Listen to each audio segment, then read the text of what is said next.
మంచిది. ప్రియమైన దేవుని బిడ్డలందరికీ కూడా ఎల్ షద్దాయ్ ధ్వని కార్యక్రమాలు వింటున్న మీ అందరికీ కూడా మన ప్రభువును రక్షకుడైన యేసుక్రీస్తు ప్రభుల వారి అత్యున్నత పరిశుద్ధ ఘననామములో ఉదయకాల శుభములు తెలియచేస్తున్నాను. సకల ఆశీర్వాదములకు కారణభూతుడైన సర్వశక్తుడైన యేసుక్రీస్తు ప్రభుల వారి అత్యున్నత ఆశీర్వాద దీవెనలు మిమ్ములను మీ కుటుంబాలను సర్వ సమృద్ధిగా ఆశీర్వదించును గాక. ప్రకటన గ్రంథంలో నుండి 16వ అధ్యాయంలో 7 పాత్రల ధ్యానాలను మనం ధ్యానిస్తూ ఉన్నాం. మీకు జ్ఞాపకం ఉందా? 16వ అధ్యాయము 12వ వచనం వరకు మనం ధ్యానం చేశాం కదండి. 12వ వచనం వరకు మనం ధ్యానం చేశాం. ఇక 13వ వచనం నుండి మనము ధ్యానం చేయాలి. గమనిస్తున్నారు కదూ? దేవుని వాక్య ప్రకారం దేవుని కోపంతో నిండిన 7 పాత్రలు భూమి మీద కుమ్మరించబడుతూ ఉన్నాయి. ఆ మాట గొప్ప స్వరముతో దేవాలయంలో నుండి దేవుని దూతలకు చెప్పబడింది. మొదటి దూత తన పాత్రను భూమి మీద కుమ్మరించారు. అప్పుడు అతి భయంకరమైన చెడ్డ పుండ్లతో మనుషులు బాధపడ్డారు అని చదివాం.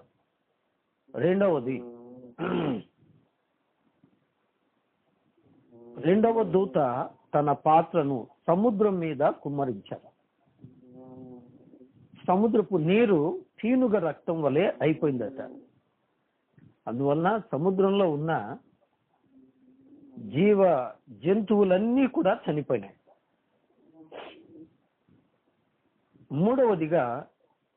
మూడవ దూత తన పాత్రను నదుల మీద జలధారల మీద కుమ్మరించారు. కుమ్మరించినప్పుడు ప్రియులారా, నదుల నీరు రక్తమయముగా మారిపోయింది. ప్రజలు నీరు దొరక్క ఆ రక్తాన్ని తాగుతూ ఉన్నారు.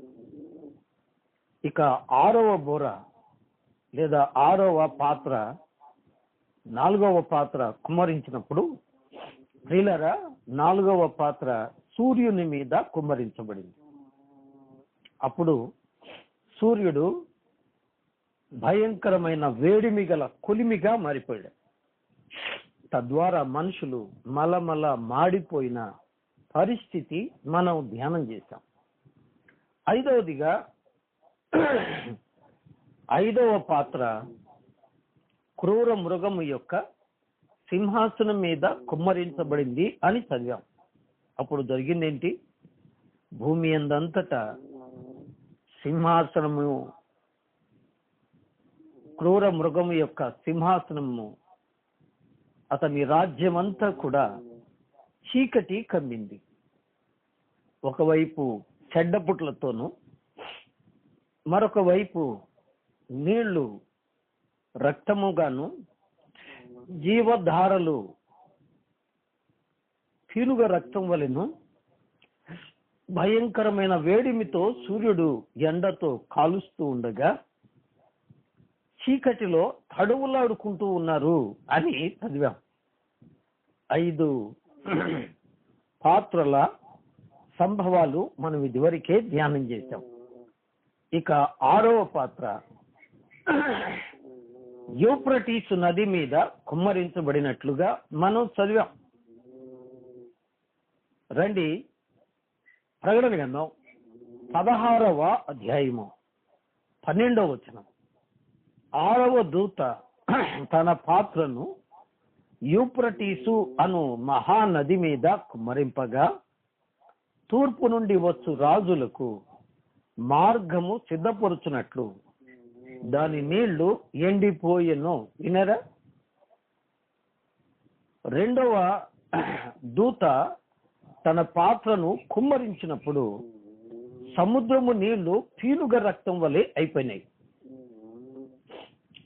మూడవ దూత తన పాత్రను నదుల మీద జలధారల మీద కుమ్మరించినప్పుడు నీళ్లు రక్తంగా మారటాన్ని మనం చూసాం. అయితే ఇక్కడ యూఫ్రటీసు నది అనే విషయాన్ని మనం ఇదివరకు ధ్యానం చేసాం. ప్రియులారా, ఇదే ఇరాక్ ప్రాంతంలో ఉన్నటువంటి నది అనుకున్నా. ఆ నది నీళ్లు ఎండిపోయి దారి ఏర్పడి ప్రియులారా 10 రాజ్యాలకు అనగా తూర్పు నుండి వచ్చు రాజులకు అది దారిచ్చింది అని చదువుతున్నా. ఈ తూర్పు నుండి వచ్చు రాజ్యాలు ఏమిటో కూడా గత పాఠంలో నేను చెప్తూ వచ్చాను. ఇప్పుడు 13వ వచనం నుండి మనం ధ్యానించాలి కదూ. చదువుకుందాం. ప్రకటన గ్రంథం 16వ అధ్యాయము 13వ వచనాన్ని చదువుతున్నాను. మరియు ఆ ఘట సర్పము నోట నుండి, క్రూర మృగము నోట నుండి, అబద్ధ ప్రవక్త నోట నుండి కప్పల వంటి 3 అపవిత్రాత్మలు బయలువెడలుగా చూచితిని. వినరా? ఇక్కడ మీరు గమనించారు లేదో, సాతాను త్రిత్వము మనకు కనబడుతుంది. సాతాను త్రిత్వము కదండి. ఎవరు వాళ్ళు? ఘట సర్పము కదండి. మొదటి మాట 13వ వచనం ఘట సర్పము, రెండవది క్రూర మృగము, మూడవది అబద్ధ ప్రవక్త. ఇది సాతాను యొక్క త్రిత్వము. దయచేసి గమనించండి, ఇది సాతాను యొక్క త్రిత్వము. ఈ సాతాను త్రిత్వములో ఎవరెవరు ఉన్నారు? దయచేసి కన్ఫ్యూజ్ చేయొద్దు. ఆ నిద్రపోయే వాళ్ళ ఫోను ఆఫ్ చేయండి. వినండి, సాతాను త్రిత్వంలో ఒకటి ఆది మహాఘట సర్పం. ఆదికాండ గ్రంథంలో ఉన్నటువంటి సర్పము. హవ్వ ఎవరిని గురించి అయితే చెప్పిందో, సర్పము నన్ను మోసగించింది అని చెప్పిందో, ఆ ఘట సర్పము. ప్రియులారా, ఇదే సాతాను. రెండవది క్రూర మృగము. ఈ క్రూర మృగము ఎలా ఉంటుంది అనగా ప్రియులారా, చిరుత పులిలా ఉంటుంది అని చెప్పారు కదండి. చిరుత పులిలా ఉన్న ఆ యొక్క క్రూర మృగము ప్రియులారా కొన్ని తలలు కలిగి ఉంది. అందులో ఒకటి తెగి పడిపోయింది. అయితే అది మరలా బాగుపడింది అని కూడా చదువుతున్నా. కాబట్టి ప్రియులారా, రెండవది క్రూర మృగము, మూడవది అబద్ధ ప్రవక్త. ఇతడొక మత నాయకుడు కదండి. ఇతడొక మత నాయకుడు. ఘట సర్పము క్రీస్తు విరోధి, అబద్ధ ప్రవక్త. ఈ ముగ్గురు ప్రియులరా సాతాను యొక్క త్రిత్వము. గమనించారు కదూ, సాతాను యొక్క త్రిత్వము. ఈ త్రిత్వాన్ని గురించి మనము 12, 13 అధ్యాయాల్లో చదువుతూ వచ్చాం. మీకు జ్ఞాపకం ఉందనుకుంటా. ఇక రండి 14వ వచనంలో. ఇక్కడ మనం ఆ ముగ్గురి నోట నుండి 3 అపవిత్రాత్మలు బయలుదేరినట్టుగా మనం చూస్తాం. ఈ బయలుదేరిన అపవిత్రాత్మలు ఎలా ఉన్నాయి? కప్పల వంటి 3 అపవిత్రాత్మలు అని చదువుతున్నాం కదూ. ప్రియులారా, కప్ప దురాశకు సూచన. గమనిస్తున్నారా? కప్ప దురాశకు సూచన. అది తన పొట్టను ఉబక చేస్తుంది, తన గొంతును ఉబక చేస్తుంది. తనకు దొరికిన దాన్ని గుటుక్కున మింగివేస్తుంది. ఇది మింగివేసే లక్షణం, ఇది ప్రేరేపించే లక్షణం, ఇది దురాశకు సూచన. గమనించరా? కాబట్టి ఈ యొక్క కప్పల వంటి దురాత్మలు మనుషులను ప్రేరేపించు దురాత్మలే కదండి. ఇప్పుడు రండి 14వ వచనాన్ని ధ్యానం చేద్దాం. అవి సూచనలు చేయనట్లు దయ్యముల ఆత్మలే, అవి సర్వాధికారి అయిన దేవుని మహాదినమున జరుగు యుద్ధమునకు లోకమంతటా ఉన్న రాజులను పోగు చేయవలనని వారి యొద్దకు బయలు వెళ్ళి. వినరు కదూ? ఇవి చెడ్డ ఆత్మలు, ఇవి సూచనలు చేయునట్టి దయ్యముల ఆత్మలే అని మనకు కనబడుతుంది. కప్పలు అని ఎందుకన్నారు మనం కొద్ది మాటలు ముందు చూచాం. ఇప్పుడు ఇంకొన్ని మాటలు వ్యాఖ్యానకర్తల యొక్క మాటల్లో నుంచి మనం చూద్దామా? వీటిని గూర్చి వ్యాఖ్యానకర్తలు కొన్ని రకాలుగా చెబుతూ వచ్చారు. మొదట ఇక్కడ వ్రాయబడిన దయ్యముల ఆత్మలే గనుక దయ్యముల ప్రేరేపణ వలన ఇలాగూ జనులు పోగు చేయబడుదురు అన్నారు. దయ్యాలు పట్టినలాగా మంచి చెడు అవగాహన లేకుండా ఆ యొక్క అబద్ధ ప్రవక్తను వెంబడిస్తారు అని దీని అర్థం. రెండవదిగా, నోరు మాట్లాడటానికి నోటు నుండి మాటలు వస్తాయి, ఊపిరి కూడా బయటికి రావడానికి పీల్చుకోవటానికి నోరు ఉపయోగపడుతుంది గనుక ఘట సర్పము, క్రూర మృగము, అబద్ధ ప్రవక్త అను చెడు త్రిత్వములో నుండి ఈ ఆత్మలు వస్తూ ఉన్నాయి. ఇవి చెడు ప్రేరేపణలు, చెడు శక్తులు బయలు వెళుతున్నాయి అని చెప్పుకోవచ్చు. అనగా వారి మాటలు, వారి బోధలు కీడుకరంగా ఉంటాయి. దేవునికి విరోధముగా వారు జనుములను రెచ్చగొడతారు. ఈ ఘట సర్పము ఆదామును హవ్వను రెచ్చగొట్టి మోసగించింది కదండి. ఆ విషయాలు మనకు బాగా తెలుసు.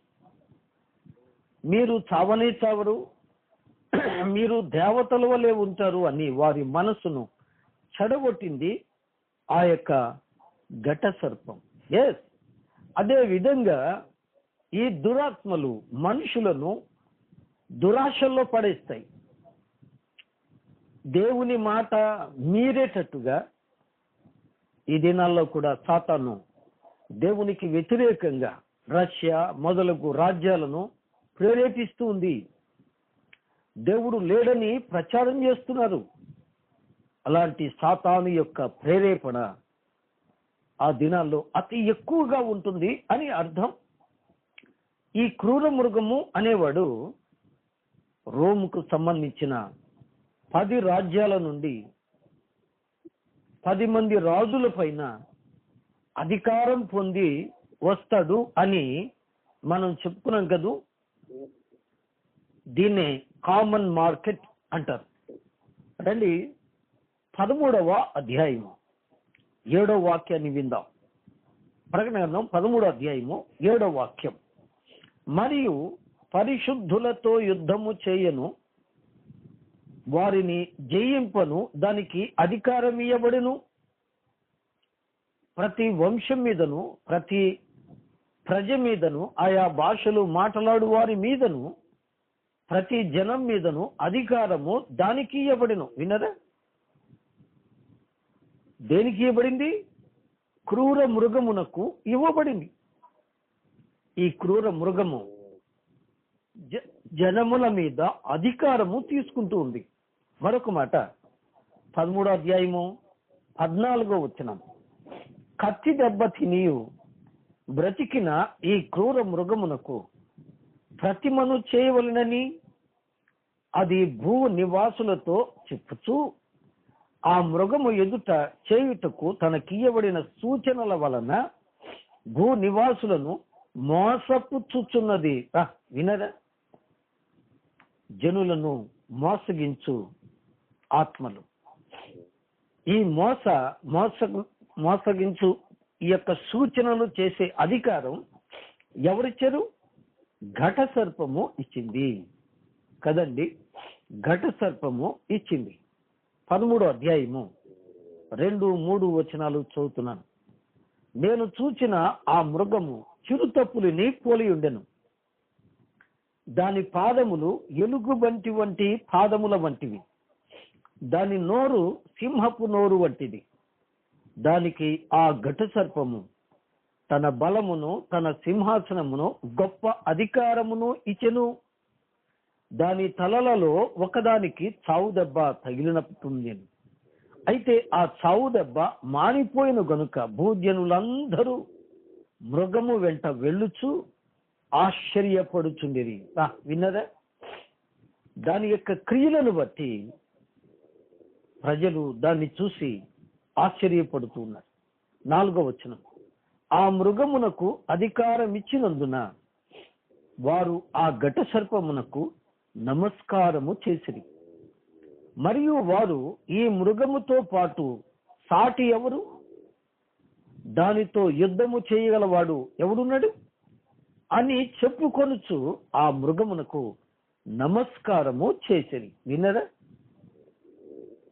ఆ మృగము జనులను మోసగించున్నట్లు ప్రియులారా ఆ యొక్క ఘట సర్పము చేత అధికారము పొంది జనుల హృదయాలను వశపరుచుకోవడం మనం చూస్తూ ఉన్నాం. ఇప్పుడు రండి దేవుని వాక్యంలో నుంచి దెస్సలోనికయులకు వ్రాసిన పత్రిక వినండి.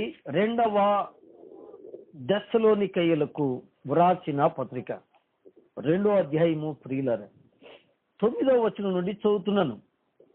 నశించుచున్న వారు తాము రక్షింపబడుటకై సత్య విషయమైన ప్రేమను అవలంబింపకపోయిరి గనుక వారి రాక అబద్ధము విషయమైన సమస్త బలముతోను, నానా విధములైన సూచనల క్రియలతోనూ, మహత్కార్యములతోనూ, దుర్నీతిని పుట్టించు సమస్త మోసముతోనూ నశించుచున్న వారితో సాతాను కనపరుచు బలమును అనుసరించియుండును. ఇందుచేత సత్యమును నమ్మక దుర్నీతి యందు అభిలాష గల వారందరూ శిక్షావిధి పొందుటకై అబద్ధమును నమ్మునట్లు మోసము చేయు శక్తిని దేవుడు వారికి పంపించును. వినరు? దేవుని మాట వినని వారికి దేవుడే వారి హృదయాలను కఠినపరుస్తారట కదండి. దేవుడిచ్చిన ఆ కృపాకరాల్ని, ఆ కృపను త్రోసివేసి మనుషులు సాతానును వెంబడించడం వలన దేవుని కోపం మరి ఎక్కువ అవుతుంది. ప్రియులారా, ఫరో దేవుని కార్యాలను 6 పర్యాయాలు చూసి కూడా తన హృదయాన్ని కఠినపరుచుకున్నాడు. అందుకే దేవుడు ఫరో హృదయమును కఠినపరిచెను అని చదువుతున్నాం. ఎందుకు? ఫరోకు తీర్పు తీర్చడానికి. అదే విధంగా ప్రజలను అనగా అన్యజనులను తీర్పు తీర్చటానికి దేవుడు వారిని పోగు చేస్తున్నాడు. రండి జకరియా గ్రంథం 14వ అధ్యాయము చదువుదామండి. జకరియా గ్రంథం 14వ అధ్యాయము మొదటి నుండి మనం చదువుదామా? 14వ అధ్యాయము. ఇదిగో యెహోవా దినము వచ్చుచున్నది, అందు మీ యొద్ద దోచబడిన సొమ్ము పట్టణములోనే విభాగింపబడును. ఎలయనగా యెరూషలేము మీద యుద్ధము చేయుటకు నేను అన్యజనులందరినీ సమకూర్చబోచున్నాను. పట్టణము పట్టబడును, ఇండ్లు కొల్ల పెట్టబడును, స్త్రీలు చెరపబడుదురు, పట్టణములో సగం మంది చెరపట్టబడి పోవుదురు. అయితే శేషించిన వారు నిర్మూలము కాకుండా పట్టణములో నిలుచుదురు. అప్పుడు యెహోవా బయలుదేరి తాను యుద్ధకాలమున యుద్ధము చేయు రీతిగా అన్యజనులతో యుద్ధము చేయును. ఆ దినమున యెరూషలేము ఎదుట తూర్పు తట్టున ఒలీవ కొండ మీద ఆయన పాదములుంచుక, ఒలీవ కొండ తూర్పు తట్టునకును పడమటి తట్టునకును నడిమికి విడిపోయి సగము కొండ ఉత్తరము తట్టునకును సగము కొండ దక్షిణపు తట్టును జరుగును. గనుక విశాలమైన లోయ ఒకటి ఏర్పడును. ఇంకా ముందుకు చదివితే ఇదే తీర్పు లోయ అని కూడా చదువుతున్నాం కదూ.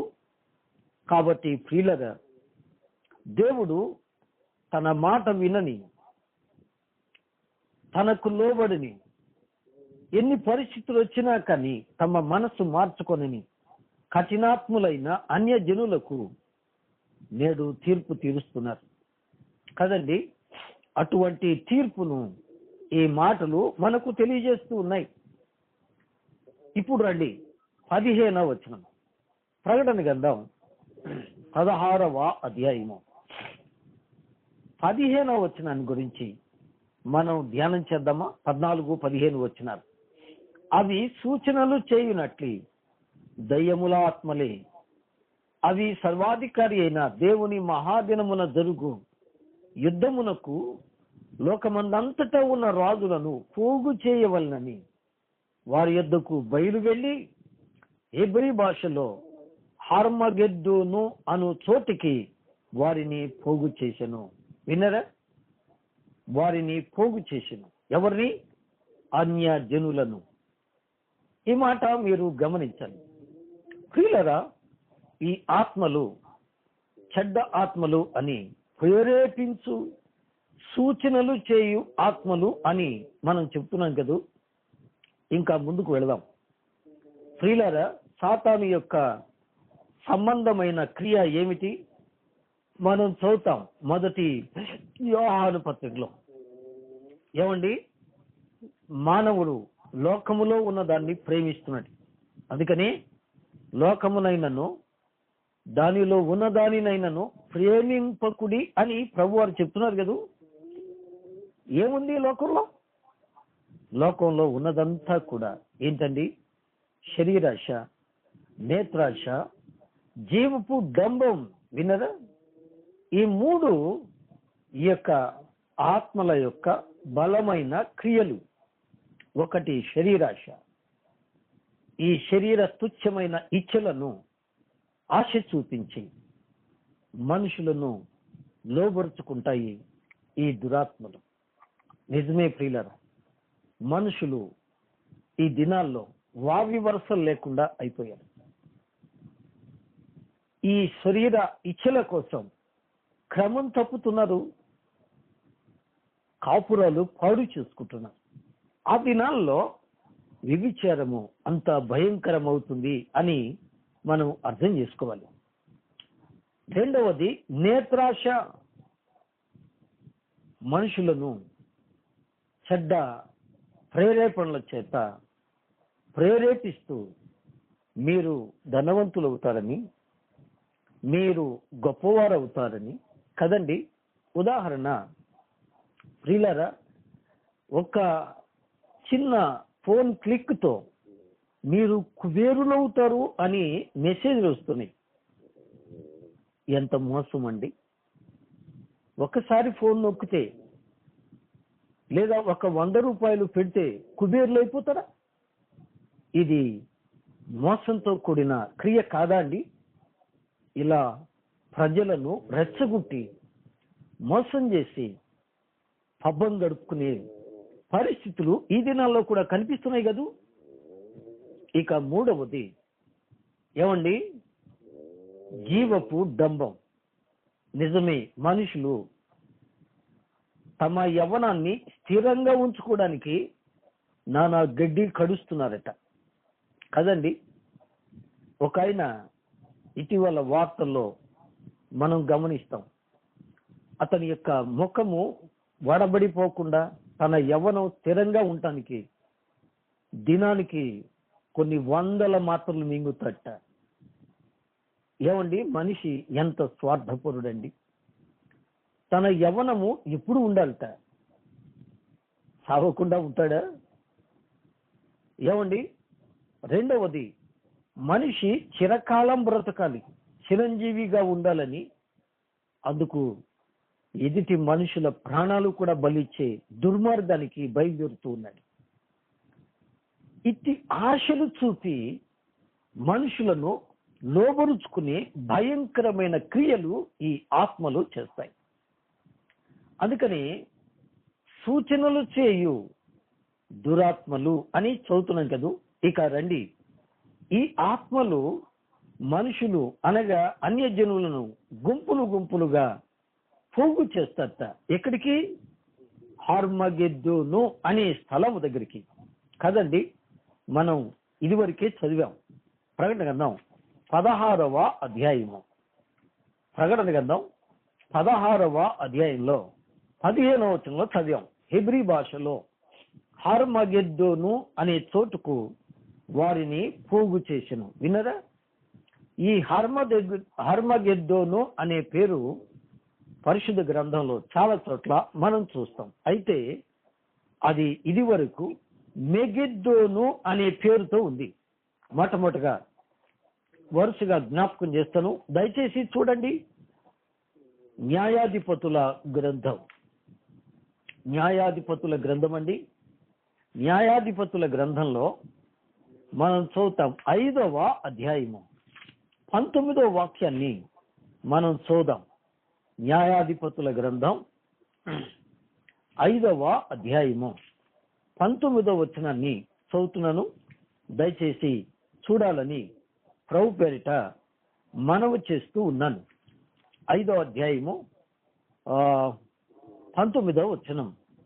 రాజులు వచ్చి యుద్ధము చేసిరి, మెగిద్దో కాలువల యొద్దనున్న తానాకులో కనాను రాజులు యుద్ధము చేసిరి, వెండి లాభము వారు తీసుకొనలేదు. వినరా? మెగిద్దో, మెగిద్దో అనే చోట యుద్ధం జరిగిందట. ముందుకు వెళదాం. 2 రాజుల గ్రంథం 9వ అధ్యాయము. 2 రాజుల గ్రంథం 9వ అధ్యాయము. 9వ అధ్యాయంలో ఒక చిన్న మాట మనం చదువుకున్నాం. 27వ వచనం. యూదా రాజైన అహజ్యా జరిగిన దాన్ని చూచి వనములోని నగరి మార్గముగా పారిపోయాను.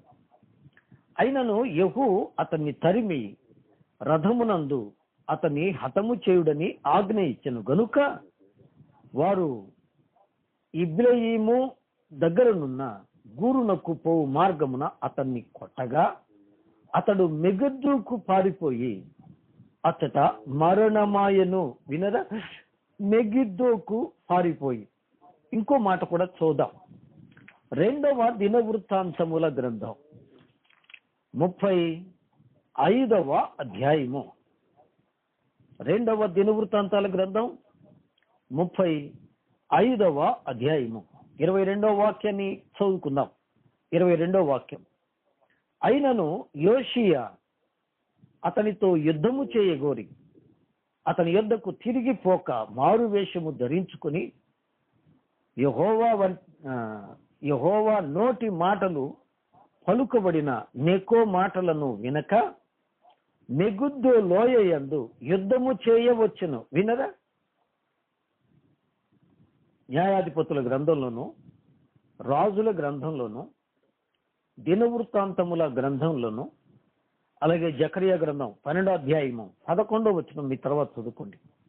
అక్కడ కూడా ఏమని రాశారు అంటే మెగిద్దో స్థలము అని రాశారు. ఆ మాట కూడా చదువుతాను. జకరియా గ్రంథం, జకరియా గ్రంథం అండి 12వ అధ్యాయము. జకరియా గ్రంథం 12వ అధ్యాయము 11వ వచనం. మెగిద్దోను లోయలో హదదిమ్మోను దగ్గర జరిగిన ప్రలాపము వలెనే ఆ దినమున యెరూషలేము బహుగా ప్రలాపించును. వినరా? ఈ మెగిద్దో అనే పేరుకు అర్థం ఏంటంటే గుంపులు కూడు స్థలము. విన్నదా? గుంపులు కూడు స్థలము అంటే గుంపులుగా కూడి యుద్ధాలు చేస్తారట. యుద్ధాలు చేసే స్థలాన్ని మెగిద్దో అన్నారు ఆ దినాల్లో. అయితే ఇప్పుడు ఆ పేరుకు ముందు ఒక చిన్న ముక్క, 2 అక్షరాలు, 2 కలిపి ఒకటేనేమో, 2 అక్షరాలు యాడ్ అయినాయి. అవేంటివి? హర్ మెగిద్దోను. హర్ అంటే వధ, గుంపులుగా వధ జరుగు స్థలము అని దీని భావన. హర్మగెద్దోను అనగా గుంపులుగా వధించబడు స్థలము. దీనికి ఇంకో పేరు కూడా ఉంది. రండి, యోవేలు గ్రంథం, త్వరగా సమయం అవుతుంది కాబట్టి నేను జ్ఞాపకం చేస్తాను. యోవేలు గ్రంథము అని 3వ అధ్యాయము 12వ వాక్యాన్ని 12వ వాక్యం. నలుదిక్కులనున్న అన్య జనులకు తీర్పు తీర్చుటకై నేను యెహోషాపాతు లోయలో ఆసీనుడనగుదును. అన్య జనులు లేచి అతడికి రావలెను. వినరా? ఈ భాగమంతా చదువుకోండి. దీన్ని మెగిద్దో, హర్మగెద్దోను అన్నారు. దీనికి మరో పేరు ఏమిటి అండి? యెహోషాపాతు లోయ. అలాగే 14వ వచనం కూడా చూడండి. యోవేలు గ్రంథం 3వ అధ్యాయం 14వ వచనం. తీర్పు తీర్చు లోయలో రావాల్సిన యెహోవా దినము వచ్చేయున్నది. తీర్పు తీర్చుటకై జనులు గుంపులు గుంపులుగా కూడి ఉన్నారు. వినరా? ఇది తీర్పు తీర్చు లోయ. 3 పేర్లు: హర్మగెద్దోను, యెహోషాపాతు లోయ, తీర్పు తీర్చు లోయ. వినరా? ఇలా 3వ ప్రపంచ యుద్ధం. ఇది భయంకరమైన యుద్ధం. ఇక్కడ అనేక మంది వధించబడతారు అనే విషయం మనకి ఇక్కడ అర్థమవుతుంది కదండి. కాబట్టి క్రీస్తు వచ్చి అక్కడ తీర్పు తీరుస్తారు అని జకరియా గ్రంథం 14వ అధ్యాయంలో మనం చదువుతాం. దయచేసి చూడండి. జకరియా గ్రంథం త్వరగా 14వ అధ్యాయము మొదటి నుంచి నేను చదువుతాను. మొదటి నుంచి జకరియా గ్రంథం అండి 14వ అధ్యాయము. ఇదిగో యెహోవా దినము వచ్చుచున్నది. అందు మీ యొద్ద దోచబడిన సొమ్ము పట్టణములోనే విభాగింపబడును. ఎలయనగా యెరూషలేము మీద యుద్ధము చేయుటకు నేను అన్యజనులను సమకూర్చబోచున్నాను. పట్టణము పట్టబడును, ఇండ్లు కొల్లపెట్టబడును, స్త్రీలు చెరపబడుదురు. పట్టణములో సగం మంది చెరపట్టబడి పోవుదురు. అయితే శేషించు వారు నిర్మూలము కాకుండా పట్టణములో నిలుచును. అప్పుడు యెహోవా బయలుదేరి తాను యుద్ధము చేయును. ఆ దినమున యెరూషలేము ఎదుట తూర్పు తట్టును ఒలీవ కొండ మీద ఆయన పాదములు ఉంచగా, ఒలీవ కొండ తూర్పు తట్టునుకును పడమ తట్టును చీలిపోవును. సగము కొండ ఉత్తరము తట్టు, సగము కొండ దక్షిణము తట్టు చీలిపోవును. అక్కడ విశాలమైన లోయ ఏర్పడును. కొండల మధ్య కనబడు లోయ ఆజీరు లోయ వరకు మీరు ఆ కొండ లోయలోనికి పారిపోవుదురు. యూదారాజైన ఉజ్జియా దినములలో కలిగిన భూకంపము మీరు భయపడి పారిపోవునట్లు మీరు పారిపోవుదురు. అప్పుడు నీతో కూడా పరిశుద్ధులందరూ వచ్చెదరు. నా దేవుడైన యెహోవా ప్రత్యక్షమగును. వినరా? ఇది దేవుడు తీర్పు తీర్చు పరిస్థితి. ఇంకా ముందుకు మనం సాగుతూ పోతే ప్రియులారా, 13వ అధ్యాయము 9వ వచనం. జకరియా గ్రంథం 13వ అధ్యాయము 9వ వచనం. ఆ 3వ భాగము నేను అగ్నిలో నుండి వెండిని శుద్ధిపరచినట్లు శుద్ధిపరచుదును. ఈ భాగం అంతా చదువుకోండి. అనగా ఇశ్రాయేలీలలో తీర్పులో యుద్ధంలో పాలు పొంది శేషించిన వారు మిగులుదురు. వారిని శేషము అన్నారు కదండి. ఈ శేషాన్ని గురించి యెషయా గ్రంథం 11వ అధ్యాయము 4వ వచనంలోను, 2 దెస్సలోనికి రాసిన పత్రిక 2వ అధ్యాయము 8వ వచనంలోనూ మనం చూస్తాం. అలాగైతే ప్రభువు తన నోటి ఊపిరి చేత జనులను ప్రియులరా ఆ దినాల్లో నాశనము చేస్తారట. చూద్దాం ఆ మాటలు కూడా. జకరియా గ్రంథం దెస్సలోనికైలకు రాసిన పత్రిక, 2 దెస్సలోనికైలకు వ్రాసిన పత్రిక అండి. 2 దెస్సలోనికైలకు వ్రాసిన పత్రికలో 2వ అధ్యాయము 8వ వాక్యాన్ని చూద్దామా? 2 దెస్సలోనికైలకు రాసిన పత్రిక 2వ అధ్యాయము 8వ వాక్యం. అప్పుడు ఆ ధర్మ విరోధి బయలుపరచబడును, ప్రభు అయిన యేసు తన నోటి ఊపిరి చేత వానిని సంహరించి తన ఆగమన ప్రకాశము చేత నాశనము చేయును. వినరా? గమనించరా? ఆ దినాన్న యేసు ప్రభువారు తన పరిశుద్ధులతో కూడా పరలోకము నుండి దిగి వచ్చి ఆ దినాన్న అన్యజనులను, తనకు తిరుగుబాటు చేసిన వారిని, ఇశ్రాయేలులో తన మాట వినని వారిని, దేవునికి లోబడని దైవ విరోధులను నాశనం చేస్తారట. అది భయంకరమైన వధ, అది తీర్పు. ఆ తీర్పును తప్పించుకొని దీవించబడాలి అని ప్రభు పేరిట మనవి చేస్తున్నాను. ఇది కృపాకాలం. అందుకనే ప్రభువారు చివరిలో ఒక చిన్న హెచ్చరిక మనకు ఇస్తున్నారు. ఈ 6వ పాత్ర చివరి భాగంలో చెప్తున్నారు. చూడండి, ప్రకటన గ్రంథం 16వ అధ్యాయము 16వ వచనం. ఇదిగో నేను దొంగ వలె వస్తున్నాను, తాను దిగంబరుడుగా సంచరించుచున్నందున జనులు తన దిశములను చూతురేమో అని మెలకువగా ఉండి తన వస్త్రమును కాపాడుకొనువాడు ధన్యుడు. వినరా? ఇది ఒక గొప్ప హెచ్చరిక. ఆదికాండం 9వ అధ్యాయంలో ఆ యొక్క నోవహు దేవుని భక్తుడు అనిపించుకొని కేవలము త్రాగుబోతుతనము అనే ఒక చిన్న బలహీనత వలన తను తానే శపించుకున్నాడు. అనగా తన కుటుంబాన్ని తానే శపించుకున్నాడు, తన కుటుంబాన్ని పాడు చేసుకున్నాడు.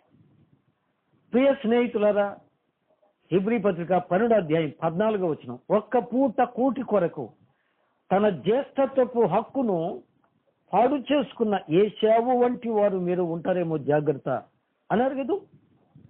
అలాగైతే ఒక్కసారి దేవుని వాక్య ప్రకారం ప్రకటన గ్రంథం 3వ అధ్యాయము 8వ వచనంలో ప్రభు ఇచ్చిన హెచ్చరిక గమనించారా? ఏమిచ్చారు? ప్రకటన గ్రంథం 3వ అధ్యాయము 8వ వాక్యం ఏమిచ్చారు అని, నీ క్రియలు నేను ఎరుగుదును,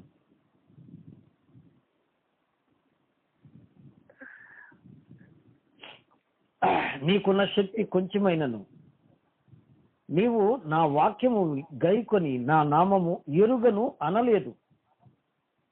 18వ వచనం అండి. 18వ వచనం ఏం చెప్తున్నారు అక్కడ? నీవు ధనవృద్ధి చేసుకున్నట్లు అగ్నిలో పుటం వేయబడిన బంగారమును నీ దిశముల సిగ్గును కనబడకున్నట్లు ధరించుకున్నట్టుకు తెల్లని వస్త్రములను నీకు దృష్టి కలుగునట్లు నీ కన్నులకు కాటుకొను నా యొద్ద కొనుము. వినరా? ఇక్కడ నీ దిశముల సిగ్గు కనబడకున్నట్లు. వినరా? ఆదామును దేవుడు పిలిచినప్పుడు చెట్ల చాటున దాక్కున్నాను అన్నాడు. ఎందుకు? నేను దిగంబరిగా ఉన్నాను. ఎవడు చెప్పాడు నీతోటి? నేను తినవద్దన్న పండు తిన్నావా? ఎస్. కాబట్టి ప్రియులరా, మనం దేవుని సన్నిధానంలో మన విశ్వాసాన్ని కాపాడుకుంటున్నామా? కేవలము అల్పమైన వాటి కొరకు ఆశపడి దురాశపడి విశ్వాసాన్ని కోల్పోతున్నామా అని ఒక మాట లూకాసు వార్త 12వ అధ్యాయము 41 నుంచి 48 వచనాల వరకు వ్రాసుకుని చదవండి. తన యజమానుడు వస్తున్నాడని తెలిసి కూడా సిద్ధపడని దాసుడు ఏమయ్యాడండి? చాలా దెబ్బలు తిన్నాడు. కదా. గనుక మెలకువగా ఉండండి. మొదటి యోహాను పత్రిక 2వ అధ్యాయము 28వ వచనం. కాబట్టి చిన్నపిల్లలారా, ఆయన ప్రత్యక్షమగునప్పుడు ఆయన రాకడ యందు మనము ఆయన ఎదుట సిగ్గుపడక ధైర్యము కలిగి ఉన్నట్లు మీరు ఆయన యందు నిలిచియుండుడి. వినరా? కాబట్టి ఈ మాటలు మనల్ని ఎంతో జాగ్రత్తగా నిలబడటానికి సాయపడతాయనేది దైవ సంకల్పం. ప్రియులారా, బహు కఠినమైన దినాలు వస్తున్నాయి. అపవాది చెలరేగిపోతూ ఉన్నాడు. క్రీస్తు ప్రభువారి యొక్క 2వ రాకడ ఆసన్నమవుతుంది. ఇది కృపాకాలం. ఈ కృపాకాలం ముగిస్తే ప్రియులారా, దేవుని ఉగ్రత ప్రారంభమవుతుంది. కృపగల మూర్తి దేవాతి దేవుడు యేసుక్రీస్తు ప్రభు కరుణామయుడుగా నీ కొరకు ప్రాణం ఇచ్చి రక్తం చిందించి మరణించి తిరిగి లేచి నేను రక్షించి సాక్షిగా ఉంచితే నిలకడగా ఉన్నావా? పరిశుద్ధంగా ఉన్నావా? విశ్వాసంతో ఉన్నావా? జారిపోతున్నావా? ఆయన వచ్చినప్పుడు సిగ్గులేని ముఖంతో ఆయన్ని ఎదుర్కోవడానికి ప్రభు మనందరికీ సహాయపడును గాక. ఆ తీర్పును తప్పించుకొని పరలోకంలో గొప్ప దీవెన పొందుట కొరకై దేవుడు మనకు సహాయపడును గాక. 7వ పాత్ర సంభవము వచ్చే పాఠంలో జ్ఞాపకం చేసుకున్నాం. బాగానే చదువుకొని సిద్ధంగా ఉండండి. అతి కృప పరిశుద్ధాత్మ దేవుడు వాక్యం వింటున్న మనందరికీ అనుగ్రహించును గాక. ఆమేన్. ఆమేన్.